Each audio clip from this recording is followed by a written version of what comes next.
Një kuiz i zhvilluar në Big Brother VIP Kosova duket se ka nxjerrë në pa edhe nivelin e banorëve në të cilët marrin pjesë në këtë format. Për të diskutuar mbi këtë nivel kam të ftuar në një lidhje direkte gazetarin e njohur zotin Faton Mehmeti. Zoti Mehmeti, faleminderit shumë për intervistën. Faleminderit juve. Zoti Mehmeti, çfarë ka ndodhur realisht dhe çfarë kanë bërë banorët, pra çfarë pyetjesh nuk janë përgjigjur? Të drejtën nuk ose jam tifoz i Big Brother, mirë po pasi mora informacionin që zhvillua një quiz, thash ta shoh me sytë e mi se çfarë ka ndodhur dhe çfarë të shoh, një lemëri e papar, një tmerr që nuk do koment. Pra me të ashtu quajtur VIP-a që nuk njohin se kush është Ismail Qemoli, nuk e njohin kush është Ibrahim Rugova, nuk e njohin kush është Naim Frashëri, pra njerëz elitar historik që kanë bërë historinë në popullin shqiptar nuk njihen. Kjo është një alarm, me të thënë drejtën, për shoqërinë shqiptare se çfarë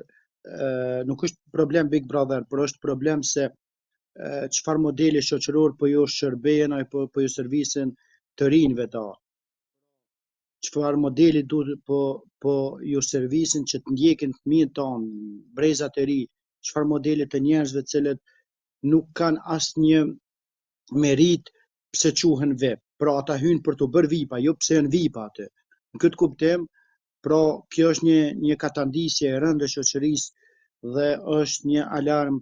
për gjithë shtetin shqiptar, në Kosovë, në Shqipëri, që në çfarë gjendje të ulet është sot shoqëria shqiptare dhe kjo tregon edhe nivelin e ulët të arsimimit, pra që kanë shoqëria dhe pavarësisht se njeriu mund të jetë edhe bari, mirë po mos më njoft kush është Ismail Qemoli, mos më njoft kush është Ibrahim Rugova e Naim Frashëri, për në gjykimin tim është më tepër se tmerr, është një këmbon alarmi.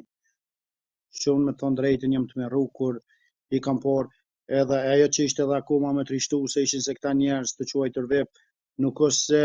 u ndjen fare në keq, përkundrazi filluan të qeshnin dhe thanë që është diçka shumë e këndshme, pavarësisht se nuk i njenin dhe kjo është vërtet për tu tmerruar. Kjo tregon nivelin jashtëzakonisht jo të ulët, mirë po tepër të ulët të këtyre njerëzve të cilët pak a shumë e pasqyrojnë në një farë mënyrë edhe gjendjen shoqërore të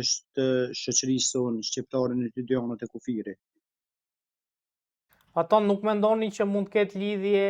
vetëm personazhet të cilët futen aty, pra apo mendon se është një gjendje e përgjithshme arsimi pra në Kosovë? Si e gjykon? Ka në gjendjen e përgjithshme të arsimimit. Pra, se të kujtojmë që Big Brother kur është krijuar nga Demoli në 1999, fillimisht është bërë si një eksperiment social me disa njerëz të cilët kanë divergjenca të ndryshme, kanë si thua dallime të ndryshme dhe për të parë se si mund të jetojnë brenda një hapësire të përbashkët gjithë këta njerëz, pra ka qenë një eksperiment social dhe për ta shpjeguar me një farë mënyre edhe gjendjen për ta shpërfaqur edhe gjendjen e shoqërore. Realisht Big Brother e shpërfaq gjendjen shoqërore në Kosovë dhe në Shqipëri, deshtum apo nuk deshtum ne. Pra, pjesën më të madhe të shoqërisë e kemi po të këtij niveli, sepse po të shohim klikimet që marrin këta, i marrin nga kjo shoqëri. Pra, nuk i merr nga unë klikimet që unë nuk e shoh, as nuk bëj like, as nuk merrem me këto gjëra, po ideja është që nga një pjesë e shoqërisë që i kanë si model këta, i përmendin vazhdimisht, i shikojnë 24 orë, i përjetojnë situatat e tyre të brendshme, i përjetojnë sikur të jenë të tyre. Në këtë kuptim, pra janë mishëruar shoqëria jonë me këta njerëz dhe janë produkt i kësaj shoqërie, deshtum apo nuk deshtum. Prandaj, për institucionet në Tiranë, në Prishtinë, kjo duhet të jetë një këmbon alarmi për të ngritur nivelin më të lartë të arsimimit dhe për ta bërë si thua arsimin prioritet kombëtar, sepse kujtojmë që edhe në PISA, sidomos Kosova del e fundit gjithmonë. Kjo është një këmbon alarmi, mirë po duket që tashmë ajo që është edhe akoma më rrezikshme është që kjo po bëhet normë, pra po bëhet një model edhe për brezat e ri të cilët po mishërohen me këtë ignorancë të quajtur VIP. Ka pasur një raportim lidhur me një, po themi, vjedhjet në banesën e një prej opinionistëve të Big Brother VIP Kosova. Çfarë ka ndodhur realisht se mediat kanë raportuar për një futje aty? Bashkë me Oltën janë opinionistët të Big Brother VIP Kosova dhe thuhet që shtëpia e saj është grabitur dhe aty janë vjedhur disa shumë të parave dhe disa gjëra të shtrenjta. Policia është duke zhvilluar hetimet, mirë po për momentin nuk është se kanë dhënë informacione shumë të hollësishme lidhur me këtë rast, por vetëm se kanë thënë që po punojmë që ti gjejnë autorët dhe ta zbardhin rastin. Kështu që kjo nuk është edhe shumë si thuash larg mend kuptimin që zakonisht kur personat të famshëm janë në krye të detyrës, hajnat e gjejnë mundësinë për ta bërë një gjë të tillë. Duket se kjo ka ndodhur pikërisht në momentin kur Leonora ishte në program në prajmin e Big Brother të Kosovës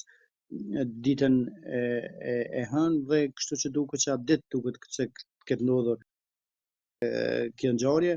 por që hojna duket se kanë qenë shumë të përgatitur paraprakisht dhe kanë përcjell lëvizjet e Leonorës dhe në momentin kur ajo ka qenë spektakël, këta kanë shfrytzuar rastin për të vjedhur në shtëpinë e saj me idenë që njerëz të famshëm kanë edhe jetë shtrenjtë edhe në këtë kuptim gjërat me vlerë të tyre do të mund t'i shesin në tregëzi. Kështu që për momentin po them prap, nuk ka të arrestuar, mirë po policia po punon për t'i kapur dhe deri në njoftimin tjetër nuk mund të themi më tepër ndonjë gjë tjetër përveç to që i cekëm më lart. Faton fakt duhet pyes një, po themi një pyetje kam lidhur dhe me çfarë ndodh realisht, a është në masivitet shikueshmëria e Big Brotherit në Kosovë dhe a ka krim gjatë dhënies së Big Brotherit, pra është e lidhur ky momenti i shfaqjes me ndonjë, po themi siç është vjedhje ose me ndonjë konflikt, ndonjë ngjarje, pra shfrytëzohet shikueshmëria e Bigut për ndonjë ngjarje kriminale? Realisht shikueshmëria është natyrshme që është shikueshmëria e lartë, edhe për më tepër që të rinj tashmë secili ka një celular dhe disa i ndjekin për kuriozitet dhe disa thjesht se nuk kanë ndonjë alternativë mbase më të mirë, por është i ndjekur, realisht është i ndjekur shumë. Kjo edhe e shpërfaqun e thash edhe më herët nivelin shoqëror të shoqërisë, sepse në Angli ta zëm Big Brother nuk është as në mesin e 10 programeve më të shikuara atje, derisa tek ne në Kosovën, në Shqipëri janë në top. Ne, pra, në këtë kuptim kjo shpjegon që edhe nivelin shoqëror, sa i përket krimeve, lidhjeve me krimin, deri më tani nuk është se ka pas ndonjë si thuash ndonjë linjë të përbashkët në këtë kuptim, mirë po krimet kanë ndodhur. Me rastin e Leonorës po, kjo është e lidhur sepse hajnat e kanë ditur shumë qartë që ajo është në emision dhe nuk mund spoko do të ishte 3 orë atje dhe ata e kanë posë komoditetin për të bërë si thua vjedhjen si thua avash avash. Por për gjëra tjera nuk është se ka pas si thua ndonjë organizim, kështu spoku nuk është vërejtur ndonjë gjë e tillë deri më tani. Pavarësisht se në Shqipëri duket se kjo është më theksuar, siç e kam ndjekur në Shqipëri është më theksuar. Kjo si thua kjo periudha e shfaqjes së prajmit duket se është më si një terren më i përshtatshëm për hajnat për të bërë vjedhje. Derisa në Kosovë nuk është se ka pas se janë shu vjedhjet pikërisht në këtë orar, por si në çdo vend ka pas vjedhje, mirë po nuk është se deri më tani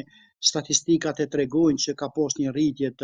të vjedhjeve në këtë orar. Por për Leonorën po e them po, ka ndodhur pikërisht. Faton duhet pyes lidhur me, po themi, një krahasim të Big Brother VIP Kosova dhe të Shqipërisë. A duket sikur Big Brother Kosova është pak më i egzageruar në etik, le të themi? Po,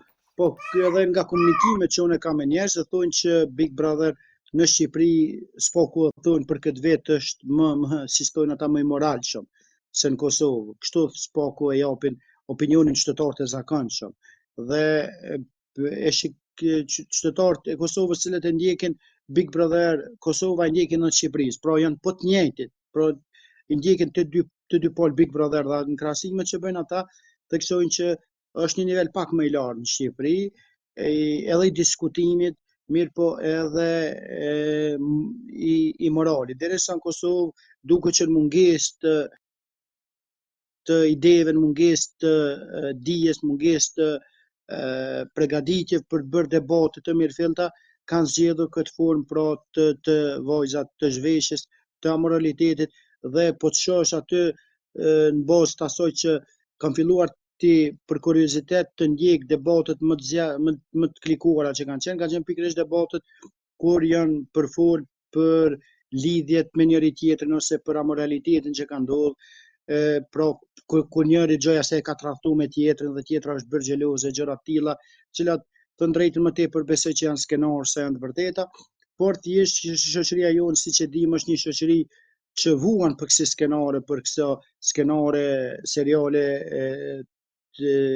turke dhe ne jemi një popull pak a shumë me atë mendësi, pra nuk kemi ngatikim, pra kjo është mendësi e cila vdes për drama, për seriale, për skena, xhelozie, gjëra të tilla, kështu që në këtë kuptim këto kanë qenë më të shikuara, derisa në Shqipëri me aq sa kam parë ka qenë në nivel pak më i lartë i diskutimit dhe kryesisht disa debate janë zhvilluar në parime, derisa këtu në Kosovë asnjë debat nuk e kam parë të mirëfillt, pra në kuptimin që të ketë dikush një mendim në parem, thjesht janë zënë për imëcira sepse nuk kanë çfarë t'japin aty dhe për dal, si më thuash, për qendër vëmendjes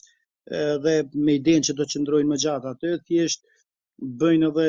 si thua gjëra dhe shpesh idioteske dhe më tepër immoralitet. Unë nuk kam parë as në plazh vojza më të zhveshura se në Big Brother Kosova. Faton, faleminderit shumë për intervistën, ishte kënaqësi. Faleminderit juve.